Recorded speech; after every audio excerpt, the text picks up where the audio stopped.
41 பேர் செத்த பிற்பாடு கூட கல்லூரி மகனா நான் வீட்டில் உட்காந்துட்டு இருப்பேன், ஆயுத பூஜை போடுவேன், வீடியோ காலில் தான் பேசுவேன், சிஎம் சார் முடிஞ்சு அரெஸ்ட் பண்ணி பாருங்க சார் சொல்லுவேன், ராகுல் காந்தியை விட்டு பேச வைப்பேன். என்ன இது வரைக்கும் அரெஸ்டே ஆகாமல் வந்து நான் வந்து ஒன்றிய அரசினுடைய கைப்பாவையை உட்காந்துட்டு உங்களுக்குள்ள சதி ஆலோசனை செய்வேன்னு சொன்னால் நீங்கள் அரசியல் செஞ்சு தானே ஆகணும். இதுதான் ஒரு பணநாயகன் ஜனநாயகனாக மாறி, ஜனநாயகன் பிணநாயகனாக மாறி இந்த இடத்துல யாரோ விரித்த வகையில் தூண்டிலில் விஜய் போய் மீன் மாதிரி சிக்கிட்டாருன்னு சொன்னா கூட நமக்கு கொஞ்சம் பரிதாபம். ஆனால் இவர் திட்டமிட்டு வளர்த்து உருவாக்கப்பட்ட ஒரு டேஞ்சரஸ் பர்சனாலிட்டி. அதிமுக தொண்டரை தாவேக்கா கூடிய பிடிச்சிட்டு நிற்கிறாரு. அதை வந்து அடையாளப்படுத்துறாரு எடப்பாடி பழனிசாமி அவர்கள். எடப்பாடி வந்து ஹராக்கிரின்னு சொல்லுவாங்க. அந்த ஹராக்கிரின்றது வந்து தானே தெரிஞ்சு தற்கொலை பண்ணிக்கிறது. ஒருத்தன் மேல ஒருத்தன் அடிச்சுக்கிட்டது வந்து நீங்க படம் எடுத்தீங்களோ ஷூட்டிங் எடுத்தீங்களோ, எதுக்காக உங்களுக்கு ட்ரோன் தேவைப்பட்டது அந்த நேரத்தில்? சரி, காவல்துறை ஃபெயிலியர்ன்ற இல்லை, உங்ககிட்ட இருக்க கிளிப்பிங்ஸ்ல இருந்து காமி. நாங்க எங்ககிட்ட இருக்கிற ஷார்ட் படி பாத்தீங்கன்னா இந்த இடத்துல வந்து அவங்க பாதுகாப்பு கொடுக்கலன்னு சொல்லு. ஷூட் பண்ணப்பட்ட அனைத்து கிளிப்பிங்ஸ் இருக்கு பாருங்க, அந்த கிளிப்பிங்ஸ்ன்றது அரசியல் நிகழ்வுகளுக்காக மட்டும் பயன்படுத்தப்பட்டதா அல்லது அந்த ஜனநாயகன்ற படத்தினுடைய ப்ரொடக்ஷன் கம்பெனி இருக்குல்ல அவங்களுக்கு டிஜிட்டல் ஃபார்ம்ல டிரான்ஸ்ஃபர் ஆயிருக்கா? சர்மிளா டாக்கீஸ் நேயர்களுக்கு வணக்கம். இந்த நேர்காணலில் நாம் சந்திக்கிருப்பவர் சென்னை உயர்நீதிமன்றத்தின் மூத்த வழக்கறிஞரும் அரசியல் திறனாய்வாளருமான திரு வே பாலு அவர்கள். வணக்கம் பாலாஜி. கரூர் துயர சம்பவம், 41 பேர் உயிரிழந்த பிறகு ஒட்டுமொத்த அரசு நிர்வாகமே அங்கே போனது, முதலமைச்சர் ஸ்டாலினுடைய நடவடிக்கைகள், இது எல்லாத்தையுமே நம்ம பார்த்தோம். நீங்களும் நிறைய டைம் பேசிட்டீங்க. இது பிறகு ஒரு எஸ்ஐடி ஃபார்ம் பண்ணுறாங்க அஸ்ராக் தலைமையில். இப்போ அதற்கு எதிராக தாவேக்காவிலிருந்து உச்சநீதிமன்றம் வரைக்கும் போய் எங்களுக்கு எஸ்ஐடி வேண்டாம், எங்களுக்கு வந்து சிபிஐ விசாரணை தான் வேணும்னு அவங்க கோரிக்கை வைக்கிறாங்க. ஒருபுறம் விஜய் அந்த கரூர் சம்பவத்தை தனக்கானதாக மாற்ற முயற்சி பண்ணியிருக்காரு. அது சக்ஸஸ்ஃபுல்லாகவும் பண்ணி முடிச்சிருக்காரு. இன்னைக்கு வீடியோ காலில் பாதிக்கப்பட்ட குடும்பங்களுக்கு பேசிகிட்டு இருக்காரு. நிவாரண பொருட்கள்லாம் நாங்கள் கொடுக்க போகிறோம், நிவாரணத்தை கொடுக்க போகிறோம், அதுக்கு பர்மிஷன் கேட்டிருக்கோம் டிஜிபி கிட்ட எல்லாம் சொல்கிறாங்க. இந்த சம்பவத்தை நம்ம எப்படி எடுத்துக்கிறது? பொதுமக்கள் இதை எப்படி பார்க்கணும்? பொதுமக்கள் எப்படி பார்க்க போனாங்க, பார்த்ததுக்கு பிற்பாடு என்ன ஆனாங்க அப்படின்றது வந்து இப்போ அவங்க தான் நிகழ்கால சாட்சி. இதில் என்னன்னு கேட்டிங்கன்னா பாலாஜி, அடிப்படையில் நேற்று தான் ஒரு நிகழ்ச்சியில் நான் பேசினேன். இது வந்து ஒரு மென்டலி டயர்டாகுது. ஒரு மக்களுக்காக நம்ம பேச போகிற இடத்துல பாதிக்கப்பட்ட மக்களே வந்து ஒன்றும் நடக்காத மாதிரி அதை கடந்து போய் ஐயா வீடியோ காலில் வந்தால் அந்த தரிசனமாவது கிடைச்சா போதும், நம்மோட நேருக்கு நேர் பேசுகிறாரு என்கின்ற ஒரு மனநிலைக்கு வந்துட்டாங்கன்றது வந்து எனக்கு வந்து அடக்க முடியாத ஆத்திரம்னு சொல்ல முடியாது, ஆற்றாமை. இது தனிப்பட்ட விஜய் அப்படின்ற ஒரு நபரை வச்சு நான் பேசலை. அதாவது ஒரு கோயிலுக்கு போகிறோம், கும்பலில் வந்து அப்படி நடந்து போச்சு அப்படின்றது வேற, ஒரு கூட்ட நெரிசலில் நடக்கிறதுன்றது வேற.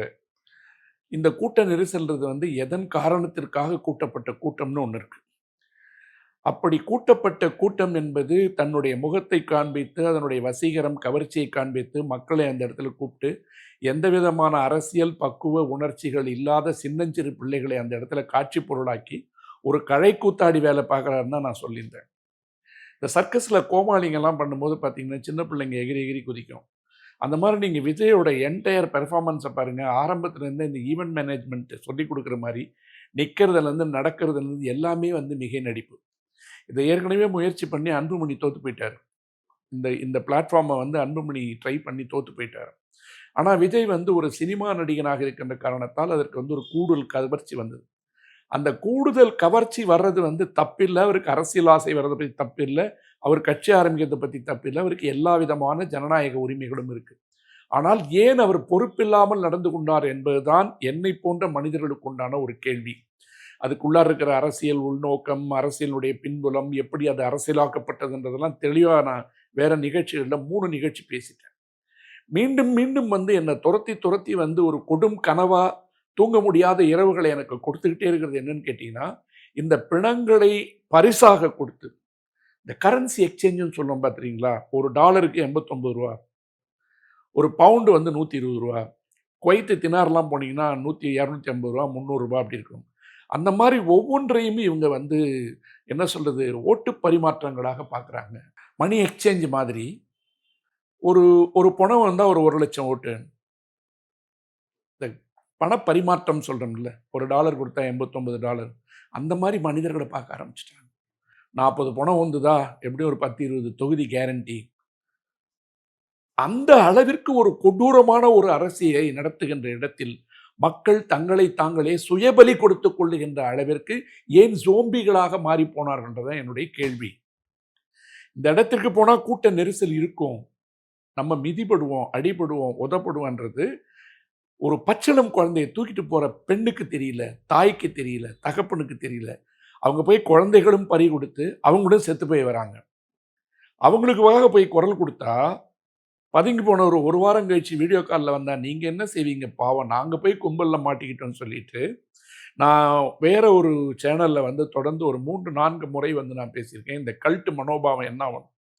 அமெரிக்காவிலேருந்து ஒரு சாமியார் வந்து இந்த மாதிரி ஒரு கும்பலை வந்து ரெடி பண்ணி வெஸ்ட் இண்டீஸுக்கு தப்பிச்சு ஓடி போய் 1975களில் ஒரே நாளில் வந்து நம்ம வந்து எதிரி நாடு வந்து படை வந்து நம்மளை பிடிக்க வராங்கன்னு சொல்லிட்டு யாரை சிஐஏவை சொல்லிட்டு ஒரு மேற்கு இந்திய தீவுகளில் பேரலில் வந்து சைனடை ஊற்றி கொடுத்து கிட்டத்தட்ட ஒரே நாளில் ஒரு 3000 பேருக்கு மேலே செத்து போனாங்க. 1500 பேர் மரணம் நினைக்கிறேன். நான் ஒரு சின்ன பையனாக அந்த மக்கள் குரல் பத்திரிகையில் வந்து இந்த சென்டர் பேஜில் வந்து அந்த பிணங்களுடைய ஃபோட்டோ நான் பார்த்துருக்கேன். அதுதான் எனக்கு ஞாபகம் வருது. அது மாதிரி ஒரு பைத்தியகாரத்தனமாக எதை சொன்னாலும் செய்யலான்ற அளவிற்கு முதல்ல வந்து பார்த்தீங்கன்னா பணநாயகனாக வர்றாரு. நல்லா பணம்லாம் சம்பாரித்து அதெல்லாம் பண்ணுற வரைக்கும் ஒன்றும் பிரச்சனை இல்லை. அப்புறம் அரசியல் ஆசையை அப்பாவே ஊட்டுறாரு. உடனே ஒரு ஜனநாயகனாக மாறுறாரு. இப்போ அறியாமலோ தெரிந்தோ தெரியாமலோ சுயமோகத்தால் செய்த தவறின் காரணமாக ஒரு பிணநாயகனாக மாறியிருக்காரு. அப்படிதான் ஒரு பணநாயகன் ஜனநாயகனாக மாறி, ஜனநாயகன் பிணநாயகனாக மாறி, இப்போ கேஸ் வரைக்கும் வரும்போது நான் உங்கள் பாயிண்ட்டுக்கு வந்துடுறேன். இப்போது உச்சநீதிமன்றத்துக்கு இவங்க போகிறாங்க. சிபிஐ விசாரணை கேட்கறதுன்றதே யார் கேட்பாங்கன்னு பாருங்கள். ஒரு வழக்கினுடைய புலன் விசாரணை ஒழுங்காக நடக்கக்கூடாதுன்னு நினைக்கிறவன், அல்லது வெகு நாளைக்கு அது தூங்கணும்னு நினைக்கிறவன், அல்லது ஒன்றிய அரசின் கட்டுப்பாட்டில் இருக்கிற துறை என்பதால் நமக்கு எப்படியா இருந்தாலும் சில சாதகமான விளைவுகள் அதில் கிடைக்கணும்னு நம்புறவங்க. இந்த இடத்துல யாரோ விரித்த வலையில் தூண்டிலில் விஜய் போய் மீன் மாதிரி சிக்கிட்டாருன்னு சொன்னா கூட நமக்கு கொஞ்சம் பரிதாபம் இருக்கும். ஆனால் இவர் திட்டமிட்டு வளர்த்து உருவாக்கப்பட்ட ஒரு டேஞ்சரஸ் பர்சனாலிட்டி. ஆரம்பத்திலிருந்தே இவரை இயக்கிக் கொண்டிருப்பவர்கள் அவர்தான் என்பது நிறைய பேருக்கு தெரியும். ஆனால் அது தெரியக்கூடாதுன்றதுக்கு தான் அவர் பெரியார் திடலுக்கு போனார், அண்ணாவை பற்றி பேசினார். என்னுடைய கொள்கை எதிரிகள் வந்து பாஜகன்னு சொன்னதெல்லாம் வெற்று வசனம். அதனால தான் சொன்னேன், அவர் நிற்கிறதுலேருந்து ரேம்பில் நடக்கிற வரைக்கும் ஒவ்வொரு அசைவும் திட்டமிடப்பட்டது. இயக்குனர்கள் எங்கேயோ இருக்காங்க, இவர் நடிகர். ஆனால் இன்னைக்கு இந்த முகத்தின் மூலமாக வருகின்ற வசீகரத்தை பயன்படுத்தி தமிழகத்தில் வந்து நான் எல்லா நிகழ்ச்சியிலும் சொல்றது, இது திமுகவை பற்றியே நான் பேச போகிறதில்லை. திராவிடத்தினுடைய அடையாளத்தை அழிப்பதற்கு, ஆதிக்க சக்திகள் உள்ளே நுழைவதற்கு, ஆர்எஸ்எஸ் கூட்டம் உள்ளே நுழைவதற்கு அவர்கள் எந்த விதமான கொடுஞ்செயலையும் செய்வதற்கு தயாராக இருப்பார்கள். இதில் வந்து இயற்கை வந்து விளையாடிச்சு. இயற்கை விளையாடினது தங்களுக்கு சாதகமாக அரசியலாக மாற்றிட்டாங்க.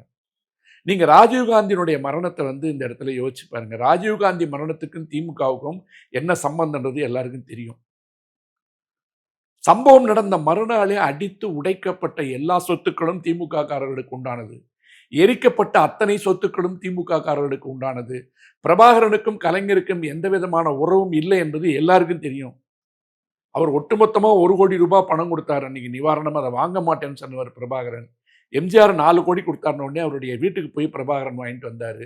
டிஜிபி மோகன்தாஸ் புத்தகத்தினுடைய அடிப்படையில் பார்த்தீங்கன்னா முதல்வராக இருந்த போதே பிரபாகரன் கொடுத்த AK-47 துப்பாக்கியை படுக்கை கீழே எம்ஜிஆர் வைத்திருந்தான் புத்தகத்தில் எழுதியிருக்காரு. சீமான்லாம் அதுக்கு பின்னாடி தான் வந்து அந்த துப்பாக்கி எனக்கு கொடுத்தான்னு கதை சொன்னதெல்லாம் டிஜிபி மோகன்தாஸ் புத்தகத்தில் பதிவு செய்யப்பட்ட ஒன்று. அப்படி இருக்கிற இடத்துல ஒட்டுமொத்த இழப்பு எதுக்கு வந்துச்சுன்னு கேட்டிங்கன்னா, ராஜீவ்காந்தி மரணத்தையும் அந்த காலத்தில் திசை திருப்பினாங்க 91ல். அந்த மரணம் நடந்து முடிஞ்சு எல்லாம் நடந்த பிற்பாடு அதில் சம்பந்தப்பட்ட குற்றவாளிகளாக கொண்டு போய் சேர்த்தாங்கல்ல, பேரறிவாளன் உள்பட எல்லோருக்கும் விடுதலையை வாங்கி தருவதற்கு திமுக தான் பயன்பட்டுச்சு. உச்சநீதிமன்றத்துக்கு போய் கவர்னர் பண்ண ஆட்டத்துக்கெல்லாம் வந்து பதில் சொல்லி அரசு தான் நின்று அவங்களை விடுதலை வாங்கி கொடுத்தது. இதுதான் வரலாறு. எந்த விதத்திலும் விடுதலை புலிகளுக்கு நெருக்கமான உறவு இல்லாமல் திமுகவினுடைய ஆட்சி 89ல் சுப்பிரமணிய சாமி கலைக்கும் போது கூட விடுதலை புலிகளுக்கு தொடர்பு இருக்குதுன்னு சொன்னாங்களே ஒழிய விடுதலை புலிகளுடைய தலைமை ஒரு காலத்திலும் திமுகவை ஏற்றுக்கொள்ளவில்லை.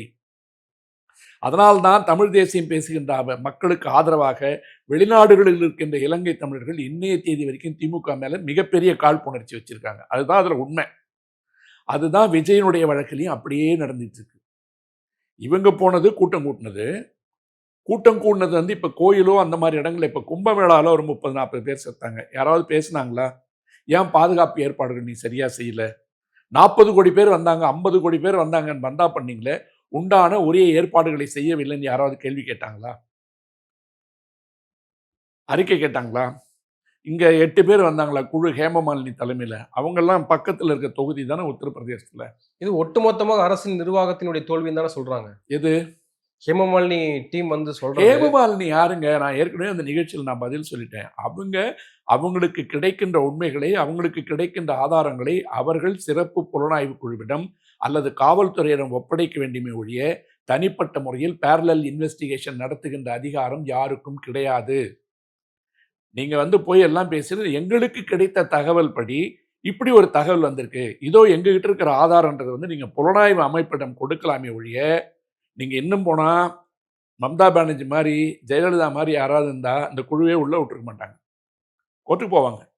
நாங்க இன்வெஸ்டிகேட் பண்ணிட்டு இருக்கும்போது இங்க வந்து கோளாறு பண்றாங்கன்னு. இது அரசியல்ல திமுக தான் நான் சொல்றேனே, மிக நாகரிகமான அரசியலை நடத்துவதாக சில நேரங்கள்ல அவங்களே சிக்கல வர வச்சுக்கிறாங்க. நான் முதல்ல சொன்னேன். ஒரு கூட்டம் தனக்காக காத்திருக்கிறது என்பது தெரிந்தும், வேண்டுமென்றே அந்த கூட்டத்தை கூட்டி ரசிப்பதற்காக அந்த கூட்டத்தை நிறுத்த வைத்து, அதன் மூலம் போகின்ற இடத்துல culpable homicide not amounting murder என்பது அந்த குற்றம் நிகழ்வதற்கு காரணமாக இருந்த விஜய் இந்நேரம் முதல் தகவல் அறிக்கையில் குற்றவாளியாக கொண்டு வந்திருக்க வேண்டும். அதை இந்த 12, 15 நாட்களாக செய்யாததனுடைய விளைவு, ராகுல் காந்தி ஃபோன் பண்ணாலும் சந்தேகம் வருது, ஆதவ் அர்ஜுனாவை அரெஸ்ட் பண்ணலாம் சந்தேகம் வருது, அவர் வீட்டில் வந்து உட்காந்துட்டு சிஎம் சார் முடிஞ்சா தொட்டு பாருங்கன்னு சொல்றதுல சந்தேகம் வருது. எப்படி வந்து ஒரு சினிமா வில்லன் பேசுற மாதிரி இத்தனை உயிர்களை குடித்து விட்டு நீ போய் கொலை பண்ணல. நான் இன்னொரு நிகழ்ச்சியில சொன்னேன், உன் முகத்தை பார்ப்பதற்காக வந்து செத்து போனவங்க ஒரு மனிதாபிமான உணர்ச்சி அடிப்படையில் என்னால் கூட்டப்பட்ட இந்த கூட்டத்திற்கு ஏற்பட்ட ஒரு இழப்பின் காரணமாக நான் மனம் வருந்துகிறேன் சொல்லாம, அங்கேயும் எழுதி கொடுத்த வசனத்தை பேசிட்டு வீட்டுள்ளார உட்காந்துட்டு இடிச்சு தள்ளிட்டு அந்த வண்டிக்கு ஆயுத பூஜை போட்டுட்டு இருக்காரு. அதாவது எவ்வளவு கொடூரமான மனதை வைத்துக் கொண்டிருக்கிறார்களோ இல்லையோ, அந்த கொடூரமான அரசியலை நிகழ்த்துவருடைய கையில் விஜய் ஒரு கருவியாக மாட்டிக்கொண்டார். அதற்கு காரணம் அவருக்குள் உறங்கிக் கொண்டிருக்கின்ற அரசியல் ஆசை. 3 படம் நடித்துவிட்டு முதல்வராகவும் 7வது படத்தை முடித்துவிட்டு பிரதம மந்திரியாகவும் வந்துவிட வேண்டும் என்கின்ற பேராசை. இந்த பேராசையின் காரணமாக நீங்கள் அடுத்தவர் கைகளில் அடிமைகளாக போய் சிக்கிக் கொண்டிருக்கிறீர்கள். அதனாலதான் கடந்த 10 நாட்களுக்கு முன்னால் 15 கோடி ரூபாய் வரி ஏற்பிற்கு 1.5 கோடி ரூபாய் அபராதத்தை வருமான வரித்துறை போட்டிருக்கா? அந்த அப்பீல போட்டிருக்கீங்களா? வாகன காருக்கு வரி கட்டலன்னு சொல்லிட்டு உயர்நீதிமன்றம் வந்து கொட்டு வச்சுதா? அதுக்கு பிற்பாடு போய் அந்த ரிமார்க்கை எக்ஸ்பெஞ்ச் பண்ணி நீங்க ஆர்டர் வாங்கினீங்களா? எந்த சுத்தமான கரத்தோட நீங்க அரசியலுக்கு வந்திருக்கீங்க? வரல. இப்போ ஒரு சம்பவம் நடந்துருச்சு. எல்லாருக்கும் புரியுற மாதிரி நம்ம சொல்லுவோம். திமுக அரசாங்கம் நடத்துகின்ற புலன் விசாரணை மீது எங்களுக்கு நம்பிக்கை இல்லை. 1. 2வது செந்தில் பாலாஜி தான் சதி செய்தார். 2. 3வது போதிய பாதுகாப்பு இல்லை. இதை போன்ற குறைபாடுகளை வேறு சில ஆட்களை வைத்து நீங்க பேசிக்கிட்டே இருக்கீங்க. இவங்களுக்காக பேசுறவங்களாம் யாரு பாருங்க. சம்பவம் நடந்த உடனே அந்த இடத்துக்கு பழனிசாமி எப்படி போனான்னு கேள்வி கேட்கல. விஜயபாஸ்கர் எப்படி உடனே வந்தான்னு கேள்வி கேட்கல. கரூர்ல இருக்க செந்தில் பாலாஜி மட்டும் ஏன் வந்தான்னு கேள்வி கேட்கிறான். அந்த தொகுதியில் அங்க இருக்கின்ற ஒரு சட்டமன்ற உறுப்பினர் அப்படி ஒரு நிகழ்வு நடந்தா அந்த இடத்துக்கு போகணுன்றது தர்மம், அறம், அது அரசியலும் கூட. நீ ஓடி வந்துட்ட, அந்த இடத்துல அவங்க அரசியல் பண்ணுவாங்கன்னு நான் சொன்னேன். ஸ்டாலின் அவர்கள் 12 மணிக்கு கிளம்பி போனது ஒரு நியாயமான உணர்வுன்னு நான் சொன்னேன். நீ போகல, அவர் போனார். 2க்கும் பின்னாடி அரசியல் இருக்கு. நீ கோழத்தனமா வந்துட்டு போனவங்களை ஏன் போனீங்கன்னு எப்படி கேள்வி கேட்க முடியும்? பிஜேபி எப்படி அப்ப 8 பேரை போட்டு ஹேமமாலினி என்ன பெரிய புலனாய்வு சிறப்பு அரசு மிகப்பெரிய சிக்கல்ல மாட்டி இருக்கு. குறிப்பாக வந்து நிர்வாக ரீதியாக களத்துக்கே போறாங்க, நிவாரணத்தை அறிவிக்கிறாங்க, மக்களோட மக்களாக நின்று பணியாற்றுறாங்க. ஆனா இதுக்கு காரணம் நாங்க இல்ல அப்படின்னு ஒரு பொது விளக்கத்தை அதிகாரிகள் தலைமையிலிருந்து எல்லாருமே விளக்கத்தை கொடுக்குறாங்க. இப்படி எல்லாம் கொடுத்தும் விஜயின் மீது தவறும் இல்ல அப்படின்ற ஒரு மனப்பான்மை பொது சமூகத்துல இருக்கு அப்படின்னா நம்ம யாரை குறை சொல்ல முடியும்? இல்ல பாலாஜி, அது பொது சமூகத்தில் இல்ல. கடந்த ஒரு வாரமாக அது கட்டமைக்கப்படுகிறது. அது கட்டமைப்படுவதற்கு காரணம் வந்து அது அரசியலாக மாற்றப்பட்டு விட்டது. ஏவி விடப்பட்ட அம்பாக விஜயை கொண்டு வந்து நிறுத்திட்டு இன்னைக்கு வந்து ஒரு முட்டு சந்தில கொண்டு வந்து அவர் நிறுத்திட்டாங்க. இது வந்து புலிவால் பிடிச்ச நாயர் மாதிரி அவர் இனிமேல் முன்னாடியும் போக முடியாது, பின்னாடியும் போக முடியாது. ஃபேஸ் பண்ணி தான் ஆகணும். ஆனால் இதை வந்து தங்களுக்கான அரசியல் களமாக மாற்றுவதற்கு நான் என்ன சொல்றேன், ஒரு புலன் விசாரணை வந்து ஒரு நபர் கமிஷன் விசாரணை நடக்குது. அந்த நீதிபதி அருணா ஜெகதீசன் மேல வந்து உங்களுக்கு சந்தேகம் இருந்ததுன்னு சொன்னா, தூத்துக்குடி துப்பாக்கிச் சூட்ல எடப்பாடி பழனிசாமியால் நியமிக்கப்பட்டவங்களும் அவங்க தான். திமுக வந்த பிற்பாடு தான் அறிக்கை கொடுத்தாங்களே ஒழிய, நியமிச்சது நீங்க. அதே நீதிபதி அங்க இருக்காங்க. அவங்க விசாரிக்கிறாங்க. இந்த 8 பேர் குழு தங்களிடம் கிடைத்த ஆதாரங்களை கொண்டு போய் அவங்ககிட்ட குடுக்கணுமா வேணாமா? ஹேமமாலினி சினிமாவில் வேணா காக்கி சட்டை போட்டு வரலாம். தமிழ்நாட்டிலிருந்து போய் 50 வருஷம் ஆகுது. கரூர்ல எந்த தெரு இருக்குன்னு கூட உங்களுக்கு தெரியாது. ஏதோ வந்து 4 பேர் பேசுனது வந்து அங்க அண்ணாமலை மொழிபெயர்த்தார், நான் பார்த்தேன். சரியா தான் பண்ணாரு. அதுல ஒருத்தர் வந்து அந்த இடத்துல என்ன சொன்னாரு, இந்த மாவட்ட நிர்வாகம் வந்து தவறிடுச்சுன்னாரு. அவரு சொன்ன அர்த்தம் வந்து மாவட்ட நிர்வாகிகள் ஆஃப் டிவிகே, தமிழக வெற்றிக் கழகத்தினுடைய மாவட்ட நிர்வாகிகள் சரியா செய்யலன்னு சொன்னத, மாவட்ட அதிகாரிகள் சரியா செய்யலன்னு அவங்க பதிவு பண்ணாங்க. அதை தவிர மீதி எல்லாம் அவர் கரெக்டா டிரான்ஸ்லேட் பண்ணார். சதி ஏதாவது இருக்கான்னு கேட்ட உடனே அப்ரப்டா அப்படிலாம் ஒண்ணுமே கிடையாதுன்னு சொன்னார். அது அப்படியே மொழிபெயர்க்கப்பட்டது அந்த குழுவுக்கு. இந்த குழுவில் வந்தவங்க யாருங்க? முதல்ல அனுராக் தாக்கூர்லாம் யாரு? நம்ம இவர் யாரு? தேஜஸ்வி சூர்யா. தேஜஸ்வி சூர்யாவும் அண்ணாமலையும் தான் போய் ஃப்ளைட்டோட கதவை காட்டினவங்க. ஏற்கனவே வந்து தப்பிச்சு ஓடி வந்தவங்க ஆக்ஷன்லேருந்து. இவங்கெல்லாம் வந்து என்ன உண்மையை கண்டறிய போகிறாங்க? சரி விடுங்க, அது அரசியல். ஏன்னா ஒரு காங்கிரஸ் வந்து ஒரு குழு அனுப்பலாம், எல்லாரும் அனுப்பலாம். திமுக வந்து ஆளும் கட்சியாக இருக்கிறதால எல்லாருக்கும் பதில் சொல்லணும். இந்த செந்தில் பாலாஜி தியரி என்பதே, நான் ராஜீவ்காந்தி கேஸில் என்ன சொல்லணும், அதே தியரி வந்து மீண்டும் திருப்பி கொடுக்கப்பட்டிருக்கிறது. நீங்கள் தவறே பண்ணலாம் பரவாயில்ல, ஒரு 10 டிஷர்ட் கும்பலும் சென்ட்ரலில் பவர்ஃபுல்லாக இருந்ததுன்னா திமுகவை கை வச்சு பார்க்கலாம். திமுக என்பது, நான் மறுபடியும் சொல்றது, திராவிடத்தின் சுவர்களை உடைத்து கொண்டு உள்ளே வர வேண்டும். ஆர்எஸ்எஸ்னுடைய ஆதிக்கம் தமிழ்நாட்டிற்குள் வர வேண்டும். தமிழ்நாடு என்பது கனவு தேசமாக இருக்கவே கூடாது. இந்த இடத்துல எப்படியாவது நம்ம ஆட்சியை பிடிக்கணும்னா, ஒரு பக்கம் விஜய், ஒரு பக்கம் எடப்பாடி பழனிசாமி, ஒரு பக்கம் பாஜக, 3 பேரும் சேர்ந்தா ஒரு கூட்டுக்கணக்கில் வந்து நம்மால பெரும்பான்மையான இடங்களை பிடிக்க முடியும் என்பது ஒரு அடிப்படை நம்பிக்கை. இன்னைக்கு ஒரு கேள்வி, அதுல எடப்பாடி பழனிசாமியினுடைய கூட்டத்துல அதிமுக தொண்டரை தாவேக்கா கூடிய பிடிச்சிட்டு நிக்கிறாரு. அதை வந்து அடையாளப்படுத்துறாரு எடப்பாடி பழனிசாமி அவர்கள். பிள்ளையார் சொல்லி போட்டாச்சுன்ற மாதிரி. அப்போ தாவேக்கா வரல, தாவேக்காவிட்ட இருந்து ஒரு சைன் வரலனாலுமே கூட எடப்பாடி அதை வந்து வலிந்து எடுத்துக்கிறாருல. எடப்பாடி வந்து ஹராக்கிரின்னு சொல்லுவாங்க.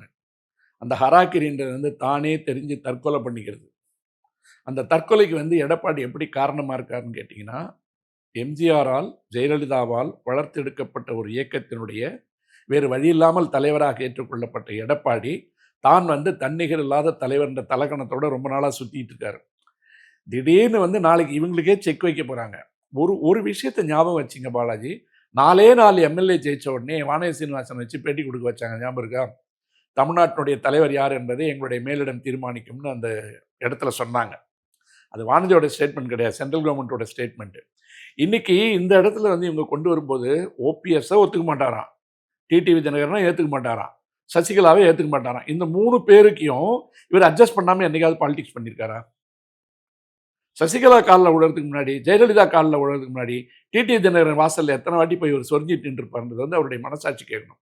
அதாவது வாழ்கின்ற அமாவாசையினுடைய அடையாளமாக வாழ்ந்து கொண்டிருக்கின்ற ஒரு மனிதர், அவனா அரசியல் வந்து அவர் சாதுரியமாக பண்ணிட்டு இருக்காரு.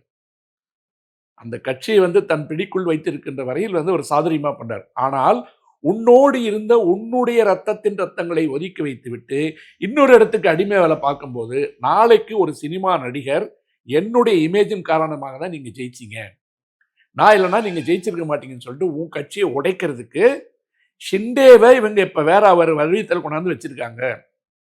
இது எடப்பாடிக்கே செக்கு. விஜய் என்பது எடப்பாடிக்கே செக்கு. சந்திரபாபு நாயுடுக்கு எப்படி பவன் கல்யாண் செக்கோ, அந்த மாதிரி எடப்பாடிக்கு வந்து விஜய் ஒரு செக்கு. இப்போ இந்த இடத்துல இதை நிறுத்துவோம் அரசியலை. இப்போ இவங்க போய் வந்து புலன் விசாரணை கேட்குறாங்கல்ல, தமிழக அரசு சரியாக செய்யலை, நாங்கள் கேட்டதை கொடுக்கல, கிடைக்கலன்றாங்க. இது நான் பேசணும்னு நினச்சிட்டு இருந்தேன், அதனால் நான் வந்து அடுத்த இடத்துக்கு போகிறேன். இந்த புலனாய்வு அமைப்பு என்பது தமிழக அரசால் நியமிக்கப்பட்ட புலனாய்வு கிடையாது. உயர்நீதிமன்றத்துக்கு நீங்கள் போய் கோர்ட்டில் போய் முன்ஜாமீன் கேட்குற இடத்துல உயர்நீதிமன்றத்தால் நியமிக்கப்பட்ட சிறப்பு புலனாய்வு குழு தான் அஸ்ராகருக்கு தலைமையில் நியமிக்கப்பட்டிருக்கு. அதில் சில சட்ட சிக்கல்கள் இருக்குது. அது என்ன ஏதுன்னு தெரிஞ்சு நீங்கள் உயர்நீதிமன்றத்தை தாண்டி உச்சநீதிமன்றத்துக்கு போய் நீங்கள் தடை கேளுங்க, அதுக்கெல்லாம் உங்களுக்கு உரிமை இருக்குது. ஆனால் உயர்நீதிமன்றத்தால் நியமிக்கப்பட்ட ஒரு சிறப்பு புலனாய்வு குழு என்பது நேர்மையாக இருக்காதுன்னு சொன்னால் நீங்கள் உயர்நீதிமன்றத்தினுடைய உத்தரவை கொச்சைப்படுத்துகிறீர்கள். நீங்கள் அங்கே போய் சிபிஐன்னு கேட்கறதுக்கு காரணமே இப்போ ஆந்திரா, வெஸ்ட் பெங்கால், தமிழ்நாடு போன்ற மாநிலங்களில் அரசினுடைய அனுமதி இல்லாமல் சிபிஐ வந்து ஒரு புலன் விசாரணையை நேரடியாக எடுக்க முடியாது. பல மாநிலங்கள் வந்து இன்னைக்கு மீட்சிக்கிட்டு வந்து அவங்க எதிர திரும்பிட்டாங்க. அப்போ ஒன்று நீதிமன்ற உத்தரவு இருக்கணும், அல்லது அரசு கேட்கணும், அல்லது உச்சநீதிமன்றம் மாதிரி உத்தரவு போட்டால் ஒழிய சிபிஐ உள்ள நுழைய முடியாது. இதுதான் இன்னைக்கு இருக்கிற சட்ட நிலைமை. அப்படி இருக்கும்போது இப்போ போய் சிபிஐ கேட்கறதுக்கு காரணமே வந்து மேலே வச்சு சரி பண்ணிக்கலாம் தான் அவங்க கேட்குறாங்க. அதுவே வந்து ஒரு தவறான அணுகுமுறை. இது உச்சநீதிமன்றம் என்ன செய்கின்றது என்னால் இந்த நேரத்தில் சொல்கிறதுக்கு முடியாது. இந்த அணுகுமுறை இப்படி இருக்குதுன்னு வச்சுப்போம். இப்போ நான் ஏற்கனவே சொன்ன கூட்டம் வந்தது போச்சுன்னு. இந்த புலனாய்வு என்பது இப்போ ஒரு சில இடங்களில் ஒரு சில விஷயங்கள் பேசப்படுது. மக்கள் தெரிஞ்சுக்கணுக்காக நான் சொல்கிறேன். இவர் 8:45 மணிக்கு இவர் கிளம்புறார் இல்லையா? வரும்போது இத்தனை மணி நேரம் காத்துட்டு இருக்காங்கன்னு சொல்கிறோம். பொதுவாக விமான நிலையங்களில் என்ன வந்து நடைமுறைகள் கேட்டிங்கன்னா, ஒவ்வொரு விமானம் எத்தனை மணிக்கு எடுக்கணும், எத்தனை மணிக்கு போகணும், எப்போ லேண்ட் ஆகணும், ஏர் டிராஃபிக் எப்படி இருக்குன்றதெல்லாம் இந்த ஏர் டிராஃபிக் கண்ட்ரோலிங் என்ற ஒரு அமைப்பு அது ஒன்றிய அரசினுடைய கட்டுப்பாட்டில் இருக்குது. அப்போ ஒரு தனிப்பட்ட மனிதனுடைய விமான நிலையத்திலிருந்து கிளம்பணும்னா அவங்க ஒரு சரியான அவங்க பொதுவான ஓடு பாதையை அவங்களுக்கு கொடுக்க மாட்டாங்க. தனியாக ஒரு ஓடு பாதை காலியாக இருக்கிற இடத்துல அந்த ஸ்ட்ரிப்பினுடைய லெங்த் என்ன, ஃப்ளைட்டுக்கு எவ்வளோ தேவை, அதுக்கு உண்டான எல்லா வசதிகளும் இருக்கான்னு பார்த்து தான் கொடுப்பாங்க.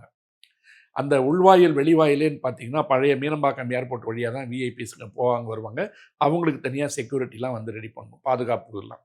அப்படி போகும்போது புலன் விசாரணை செய்ய வேண்டியது என்னன்னு கேட்டிங்கன்னா, அந்த விமானம் ஒவ்வொரு முறை கிளம்புவதற்கு முன்னாலும் ஏர்போர்ட் அத்தாரிட்டிஸிற்கு கொடுக்கப்பட்ட தகவல்கள் என்ன, பரிமாற்றங்கள் என்ன, அந்த பர்மிஷன் வாங்குறீங்கல்ல, அனுமதி, எத்தனை மணிக்கு உங்கள் விமானம் கிளம்புவதாக அதில் குறிப்பிட்டிருக்கிறீர்கள், எத்தனை மணிக்கு மீண்டும் சென்னைக்கு வருவதற்குண்டான நேரத்தை நீங்கள் பெற்றிருக்கிறீர்கள், உங்களுக்கு கொடுக்கப்பட்ட ஏர் ஸ்பேஸ் டைம் என்ன, அப்போ எந்த நேரத்துக்கு வந்து உங்களுக்கு ஒய் செக்யூரிட்டி இருக்கிறதால பாதுகாப்பு அதிகாரிகள் எத்தனை மணிக்கு வரணும், இதை போன்ற தகவல்கள் என்ன பரிமாறப்பட்டிருக்கு. இப்போ உதாரணமாக ஒரு காலையில் நீங்கள் போகிறீங்கன்னு சொன்னீங்கன்னு வச்சுங்களேன், சில விமானங்கள் வந்து டெக்னிக்கல் ஸ்நாக்னு சொல்லுவாங்க, தொழில்நுட்ப கோளாறு காரணமாக தாமதமாக போச்சு, பறவைகள் குறுக்க வந்தது அதனால் தாமதமாக போச்சு என்றெல்லாம் சொல்லுவாங்க. இந்த விமானம் எல்லாரும் சொல்கிறது 8:45 வந்து நான் நாமக்கல்ல வருவேன்னு சொன்னவர் 8:45 ஏர்போர்ட்ல இருந்துன்னு சொல்லிட்டு நம்ம பொதுவாக பேசுவோம். இதை போன்ற தகவலுக்கு உண்டான புலன் விசாரணையை நீங்கள் செய்ய வேண்டும். இந்த 8 பேர் வந்த குழுலாம் இதை பற்றி பேசுங்க. இன்னைக்கு அவரை தூக்கி தோல் மேலே போட்டுக்கிட்டு சர்க்கஸில் குரங்க காட்டுற மாதிரி காமிச்சிட்டு ஓட்டு வாங்குறதுக்கு ட்ரை பண்ணாதீங்க.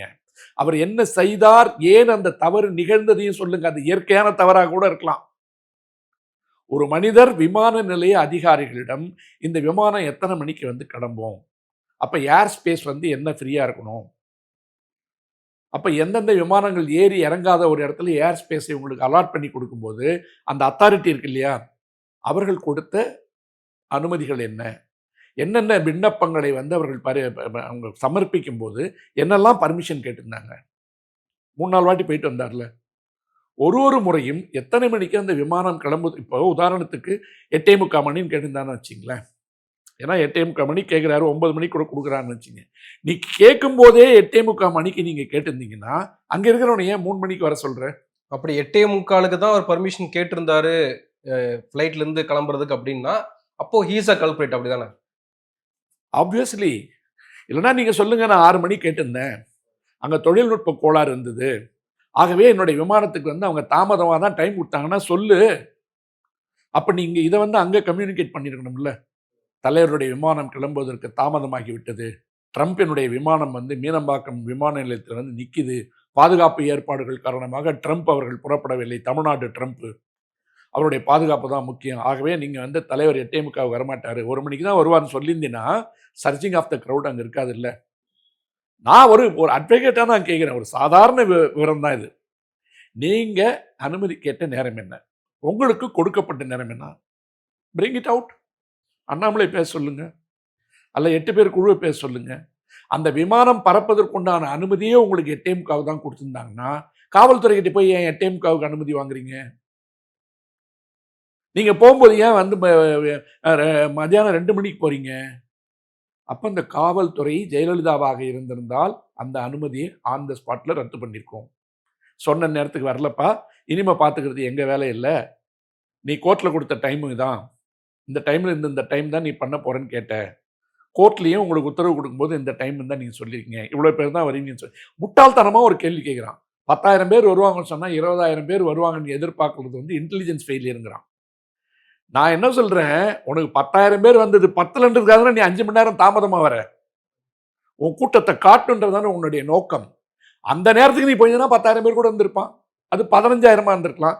நீ அவர்களை காக்க வைக்க கூடிக்கிட்டே தானே இருப்பான். புஷி ஆனந்த் 12 மணிக்கு கரூர் வந்துருவாருன்னு, விஜய் வந்துருவாருன்னு புஷி ஆனந்த் சொல்றாருல்ல. அப்ப எவ்வளவு பெரிய மிஸ்லீடிங் இது. நான் ரொம்ப சிம்பிளா இங்கிருந்து ஓபன் பண்ணிட்டேன்.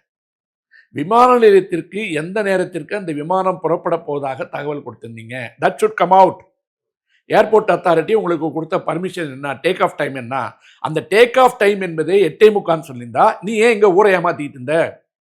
அப்ப யார் காரணம் இல்லையா? இங்கே நிக்குதா? அடுத்தது இன்னொரு பாயிண்ட்டுக்கு போவோம். இப்போ இதிலிருந்து கிளம்புறீங்க, போனீங்க, எல்லாம் பண்ணீங்க.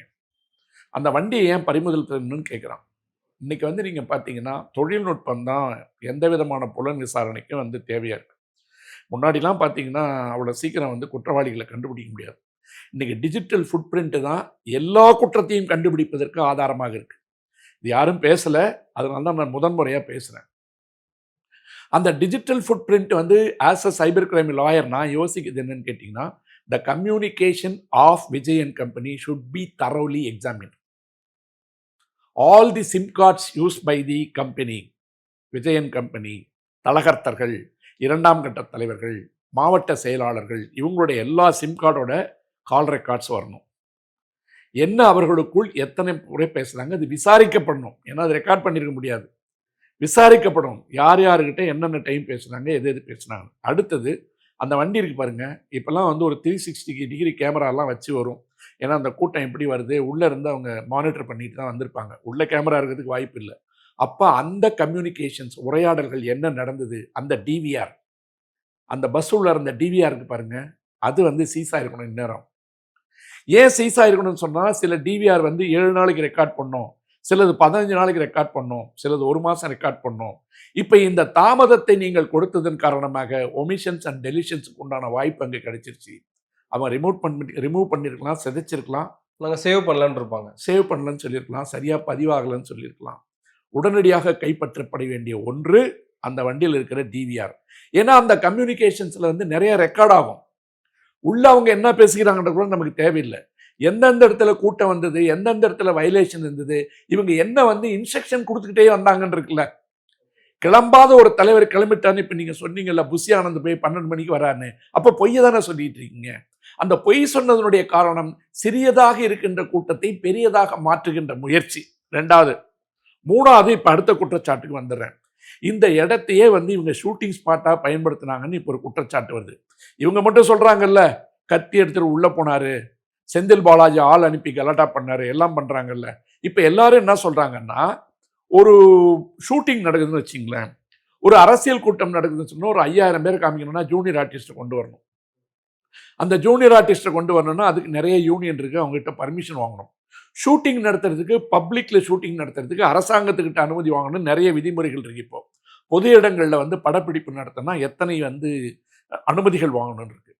சரி, நீங்கள் அதை படப்பிடிப்பு தளமாக மாற்றி உங்களுக்கு வர்ற கூட்டத்தெல்லாம் எடுத்து உங்கள் ஜனநாயகன் படத்துக்கு யூஸ் பண்ணுறதா கூட வச்சிங்க. அப்போ அனுமதி வாங்காமல் எடுக்கப்பட்ட அத்தனையும் படப்பிடிப்பு கேமரா ஏதாவது வச்சு பதிவு செய்யப்பட்டதா, ஹை ரெசல்யூஷன்ஸ் கேமரா வந்து அந்த வண்டியிலேருந்து பதிவு பண்ணிட்டு வந்துச்சா, இது எல்லாமே வந்து இன்னைக்கு டிஜிட்டலாக கனெக்டடு. அந்த டிஜிட்டலாக கனெக்டடாக இருக்கு பாருங்க, ஷூட் பண்ணப்பட்ட அனைத்து கிளிப்பிங்ஸ் இருக்கு பாருங்க, அந்த கிளிப்பிங்ஸ்ன்றது அரசியல் நிகழ்வுகளுக்காக மட்டும் பயன்படுத்தப்பட்டதா, அல்லது அந்த ஜனநாயகன்ற படத்தினுடைய ப்ரொடக்ஷன் கம்பெனி இருக்குல்ல, அவங்களுக்கு டிஜிட்டல் ஃபார்மில் ட்ரான்ஸ்ஃபர் ஆயிருக்கா, எடிட்டிங் டேபிளுக்கு, லேபுக்கு, கலர் ப்ராசஸிங்க்கு நீங்கள் கொண்டு போய் அதை வச்சுருக்கீங்களா? கேட்டால் அவங்க ஒரு டிஃபென்ஸ் சொல்லுவான், இதெல்லாம் நாங்கள் வச்சிருந்து எங்களுடைய அடுத்த அரசியல் சுற்றுப்பயணத்துக்கு நாங்கள் இதை வைக்கலான்னு வச்சுருந்தோம். ஆனால் இதையும் நீங்கள் வந்து உங்களுடைய படப்பிடிப்புக்கு உண்டான ஒன்றா அனுமதி இல்லாமல் ஷூட் பண்ணிருங்கன்னு வச்சுங்க. அதை பற்றிய ஒரு புலன் விசாரணையும் தேவை. 3வது, படப்பிடிப்பு கருவிகள் மட்டும் இல்லாமல் இந்த ட்ரோன்ஸ்ன்னு நம்ம பேசிகிட்டு இருக்கோம், மேலே சுற்றிட்டு இருக்க ட்ரோன்ஸ். இந்த ட்ரோன்ஸ் என்பது இன்றைக்கு தனி மனிதனுடைய உரிமைகளை பறிக்கிறது, ஆகவே பல இடங்களில் ட்ரோன் பறக்கக்கூடாது என்று பல நாடுகள் இதை பற்றி பேசிட்டு இருக்காங்க. ஆனால் அதன் மூலமாக நிறைய ஆதாயங்களும் உண்டு. உதாரணமாக நடு ரோட்டில் ஒருத்தர் வந்து திடீர்னு நெஞ்சு வலி வந்துட்டான்னு சொன்னால் ஒரு ட்ரோன் வந்துச்சுன்னா அதில் எப்படி வந்து ஃபர்ஸ்ட் எய்டை கொண்டு வந்து இமீடியட்டாக வந்து கொண்டு போக முடியும்னா நிறைய நீங்கள் யூடியூப்பில் பார்த்துருப்பீங்க. இன்னைக்கு ட்ரோன் வந்து நிறைய சேவைகளை செய்ய போகுது. மருந்து வந்து எமர்ஜென்சியில் கொண்டு போய் வீடுங்களுக்கு கொடுக்க போகுது. சாப்பாடு கொண்டு போய் ஸ்விக்கி மாதிரி இருக்கிற இடத்துல வந்து மொட்டை மாடியில் இறங்கி கொடுக்க போகுது. எசென்ஷியல்ஸ் கொண்டு போய் கொடுக்க போகுது. சில இடங்களில் பெரிய ட்ரோன்ஸில் வந்து மக்களையே வந்து கூட்டுட்டு போகிற அளவுக்கு பர்மிஷன் கேட்டு வேலைகள் நடந்துட்டு இருக்கு, ஆராய்ச்சிகள் நடந்துட்டு இருக்கு. இன்னும் 5-10 வருட காலத்துக்குள் வந்து ட்ரோன்ஸினுடைய பயன்பாடு அதிகமாயிரும். ஆனால் ட்ரோன்கள் என்பது ஒரு குறிப்பிட்ட இடத்தில் பறக்கின்ற பொழுது அது அரசு துறை சார்ந்த சட்டம் ஒழுங்கு பிரச்சனைகளை உருவாக்குகின்ற அளவிற்கு இருக்கக்கூடாது என்பதற்கு ஒன்றிய அரசினாலும் மாநில அரசினாலும் கொண்டு வரப்பட்ட கட்டுப்பாடுகள் எக்கச்சக்கமாக இருக்கு. இன்ஃபர்மேஷன் டெக்னாலஜி ஆக்ட் படி நீங்கள் பார்த்தீங்கன்னா தகவல் தொழில்நுட்ப சட்டத்தினுடைய அடிப்படையில் இந்தியாவினுடைய இறையாண்மை, மாநிலத்தினுடைய இறையாண்மை இப்படிலாம் பார்க்கும்போது இப்போ கல்யாணம் வீட்டுலாம் போனீங்கன்னா அந்த ட்ரோன் பறகுது பார்த்தீங்களா, அந்த ட்ரோனுக்கே நீங்கள் பர்மிஷன் வாங்கணும் போலீஸில். ஏன்னா அந்த ட்ரோன் பறக்கும்போது சிலது மெட்டலில் இருக்கும், சிலது பிளாஸ்டிக்கில் இருக்கும். ஆப்ரேட் பண்ண தெரியாதவங்க ஒரு வாட்டி டொர்ரன்னு கீழே இறக்கிட்டான்னா அந்த விங் இருக்கு பாருங்க, அதுவே போய் வெட்டிடும் கழுத்தை. குழந்தைங்க மேலே பட்டுச்சுன்னா குழந்தைங்களுக்குலாம் காயம் வந்துடும். அது குறிப்பிட்ட தூரத்தில் எப்படி உயரத்தில் பறக்கணும், பாதுகாப்பாக பறக்கணும், கீழே உட்காந்து பண்ணுறான் பாருங்க cameraman, he should be considered as a pilot. ஒரு விமானத்தை இயக்குகின்ற அளவிற்கு வந்து அந்த ட்ரோன் பைலட்டுக்கு வந்து ட்ரைனிங் இருக்கணும். அந்த ட்ரைனிங் இருந்தால் தான் நீங்கள் கல்யாண மண்டபத்திலே ட்ரோனை போட்டு வந்து ஆத்தா சந்தன கட்ட பாட்டுலாம் எடுக்க முடியும். அதுக்கே நிறைய கட்டுப்பாடுகள் இருக்கு. இப்போ சைனா போன்ற இடங்கள்ல வந்து இந்த உய்கூர்கள் இருக்கான் பாருங்க, 10 கோடி பேர் இஸ்லாமியர்களை ஒழிப்பதற்கு ட்ரோனுடைய பயன்பாட்டை சீன அரசாங்கம் தனி மனித உரிமைகளை மீறி வந்து பயன்படுத்திட்டு இருக்கு. நிறைய குற்றச்சாட்டு இருக்கு.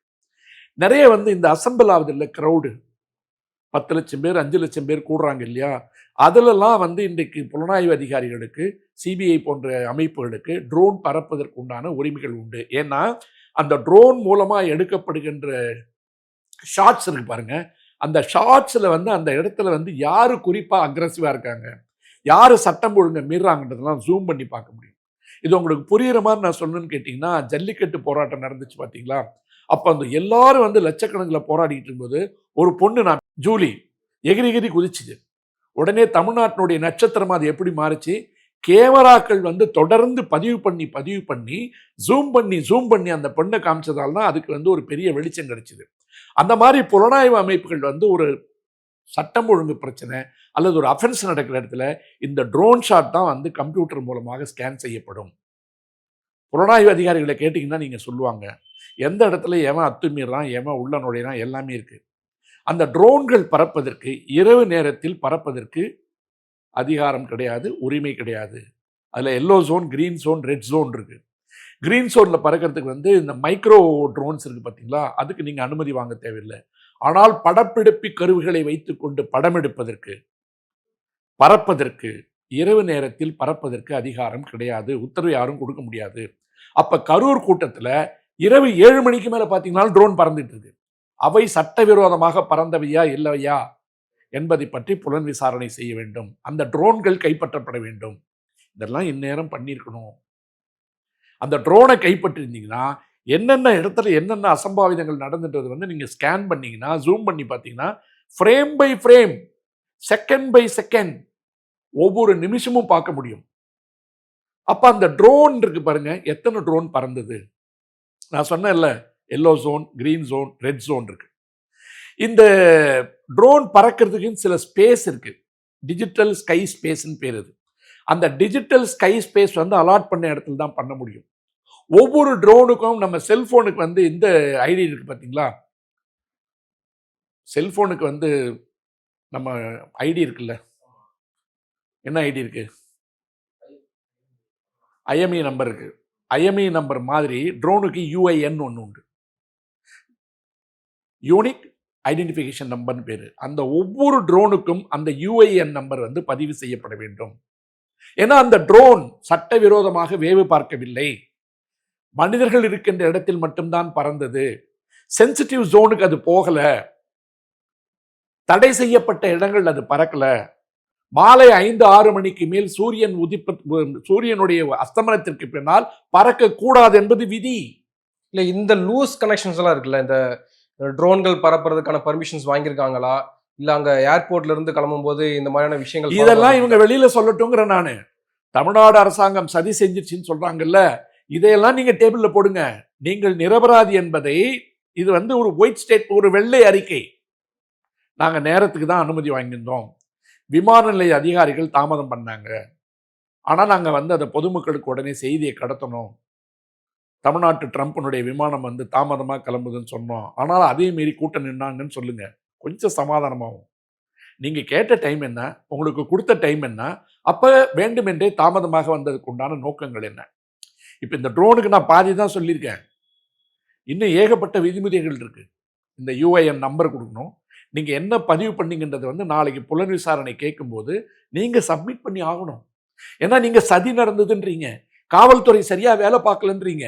ஒருத்தன் மேல ஒருத்தன் அடிச்சுக்கிட்டது நீங்க படம் எடுத்தீங்களோ, ஷூட்டிங் எடுத்தீங்களோ, எதுக்காக உங்களுக்கு ட்ரோன் தேவைப்பட்டது அந்த நேரத்துல? கூட்டத்தை காமிக்கணும்ல. கூட்டத்தை காமிக்கிறதுக்கு பஸ்ல கேமரா இருக்கு. அப்ப நீங்க அந்த ட்ரோன் பறக்க விடுறதே அந்த இடத்தை ஷூட் தானே பண்றீங்க. அதற்கு என்ன முறையான அனுமதி வாங்குனீங்க?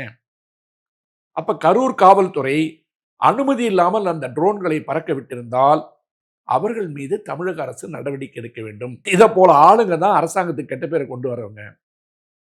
அதை விட்டுட்டு முதல்வர் ரொம்ப சாஃப்டா இருக்காரு, இருக்கக்கூடாதுன்னு தான் எல்லாரும் பேசுறோம்.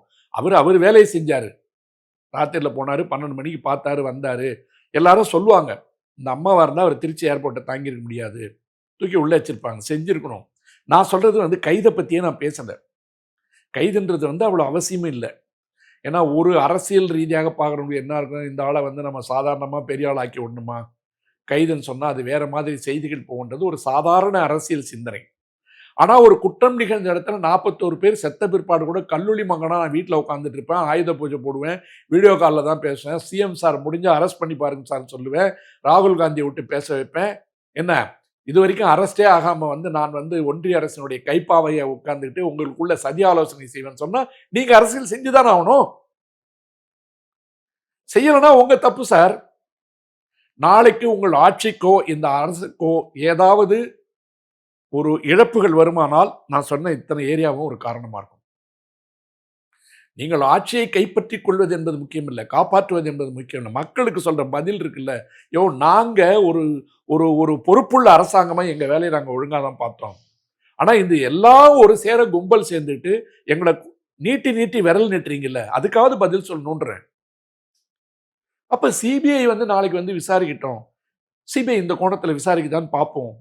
நீங்க ஒண்ணு பர்மிஷன் வாங்கினதா சொல்லுங்க, அந்த ஷூட்டிங் எதுக்கு நடத்தணும்னு சொல்லுங்க, 6 மணிக்கு மேல உங்களுக்கு யார் பர்மிஷன் கொடுத்தது, அத்தனை ட்ரோன் எப்படி பறந்தது, அப்படி பறந்த ட்ரோன்ல இருக்க ஷாட்லாம் எங்க, அதை கொண்டு போட்டு காமிங்க டிவில. உங்களுக்கு தான் 2-3 சேனல் 24 மணி நேரமும் உட்காந்துட்டு இருக்கான டிஃபெண்ட் பண்றதுக்கு, அதுல போட்டு காமிங்களேன்.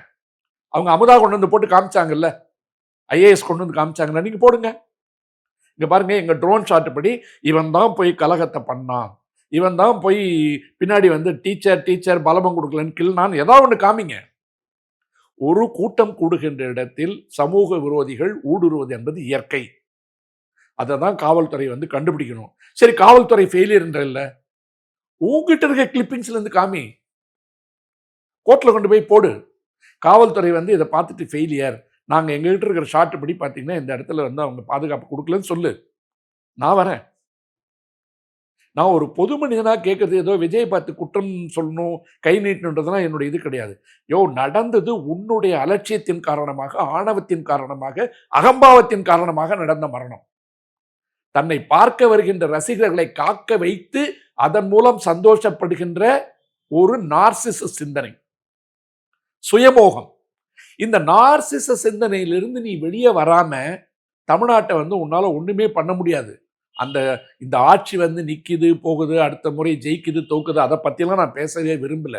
ஆனால் இங்க எதை வேணாலும் நடத்திட்டு ஒரு 4-5 பேர் கூட்டமா சேர்ந்துட்டு ஒருத்தனை குறை சொல்லிட்டு நாம் ஆட்சி மாற்றத்தை நிகழ்த்த வேண்டும் என்று நினைக்கின்ற நினைப்பிற்கு திரையினுடைய வெளிச்சம் ஒரு காரணமாக இருக்கக்கூடாது. மக்களுடைய மோகத்தை மையமாக வைத்து அவர்களை அரசியலில் முட்டாளாக்காதீர்கள். மக்களை எப்பொழுதும் அறிவிலிகளாகவே வைத்திருக்க வேண்டும், ஒரு சினிமா ரசிகனாகவே வைத்திருக்க வேண்டும் என்று நினைக்காதீங்க. தமிழ்நாடு என்பது கொஞ்சம் சிந்திக்கின்ற மாநிலம்ன்றதால் தான் நான் இவ்வளவு தகவல்களை பொதுமக்களை சிந்திக்க சொல்றேன். பொதுமக்களை நான் சிந்திக்கிறது கூட இன்னார் குற்றவாளின்னு நான் சொல்ல, உங்க மேல ஒரு குற்றம் சாட்டப்படுது, இதெல்லாம் எங்ககிட்ட அடிப்படையில் இருக்கு, இதனால் நாங்க குற்றவாளி இல்லைன்னு சொல்லுங்களேன். இப்போ டிவி சேனல்லாம் பாக்குறீங்கல்ல, இந்த கடைசி 2வது பிஜேபி ஆட்சிக்கு வந்ததுக்கு பிற்பாடு சில கும்பல் பேசிட்டு இருக்கும். அந்த நடுநிலையாளர், வலதுசாரி சிந்தனையாளர், அவங்க பேசுற மொழியெல்லாம் பாருங்க, அந்த உடல் மொழியை பாருங்க, டெலிவரி ஆஃப் தி லாங்குவேஜ் பாருங்க, அடுத்தவங்களை எப்படி ட்ரீட் பண்றாங்கன்னு பாருங்க. இதை போன்ற நிகழ்வுகள் தான் என்ன மாதிரி ஆளுங்களே பேச வச்சதுன்னு நான் நிறைய வாட்டி பதிவு பண்ணிட்டேன். நீங்கள் மனிதர்களை பார்க்கின்ற பார்வை, மனிதர்களை நடத்துகின்ற விதம், நீங்கள் பேசுகின்ற மொழி. இப்போ உதாரணமா நான் இவ்வளவு பேசினாலும் இந்த பின்னூட்டம் போடுறான் பாருங்க, அதுல எவன் அதிகமான கெட்ட வார்த்தை பேசுறன்னு போய் பார்த்தீங்கன்னா அந்த பேரே எனக்கு வந்து ஆளுங்களை அடையாளம் காட்டுது. எவ்வளவு வன்மத்தோட நீங்க அலைஞ்சிட்டு இருக்கீங்க. அப்போ நாங்க இத்தனை வருட காலம் அடிமைப்பட்டு கிடந்த மக்கள் வந்து சட்டத்துக்கு எது சரியா இருக்கோ அதை பேசுவோமா, பேச மாட்டோமா? இங்க உச்ச நீதிமன்றத்துக்கு போனா தலைமை நீதிபதி மேலே செருப்பு அடிச்சுட்டு கடவுள் சொன்னார் அடிக்கிறேங்கிறான். இன்னொரு நீதியரசர் வந்து ஒரு அப்சர்வேஷனை வந்து உங்க மேல சொன்னா அவங்க அம்மா எம்எல்ஏ, அவர் என்ன ஜாதின்னு தேடுறீங்க. அப்போ ஒண்ணுக்கு நாங்க ஜாதி பார்த்தா எல்லா கனெக்ஷனையும் எங்களால சொல்ல முடியும். நாங்கள் பேசுவதில்லை, செயலில் வந்து வேலையா இருக்கோம். நான் ஒரு தனி மனிதன், எனக்கு என்ன இருக்கு இதுல? நான் எந்த அமைப்பு பின்னாடியாவது நான் வந்து டிக்கெட் வாங்கி வச்சுட்டு இல்லை. என்னை பாதிக்கின்ற ஒன்றை என் மக்களோடு நான் பகிர்ந்து கொள்கிறேன்.